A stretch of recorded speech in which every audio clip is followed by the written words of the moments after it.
ابو سعید خدری رضی اللہ تعالی عنہ بیان کرتے ہیں، کہتے ہیں کہ اللہ کے رسول صلی اللہ علیہ وسلم نے فرمایا، اللہ تبارک و تعالی جنت والوں کو جنت میں داخل کر دے گا اور جس کو چاہے گا جنت میں اپنی رحمت سے داخل کرے گا، اور جہنم والوں کو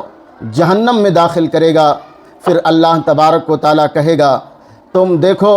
جس شخص کو بھی پاؤ کہ اس کے دل میں رائی کے دانے کے برابر ایمان ہے تو تم اس کو جہنم سے نکال لو، تو وہ جہنم سے نکالے جائیں گے حممن، اس حالت میں کہ وہ جل کر کوئلہ ہو چکے ہوں گے، بالکل بھنے ہوئے ہوں گے۔ فیلقون فی نہر الحیات، تو ان کو نہر حیات میں ڈالے جائیں، ان کو نہر حیات میں ڈالا جائے گا یا نہر حیا میں۔ راوی کو شک ہے کہ لفظ حیات ہے یا حیا ہے، تو ان کو نہر حیات کے اندر ڈالا جائے گا، تو وہ اس سے اسی طرح اگیں گے جس طریقے سے دانہ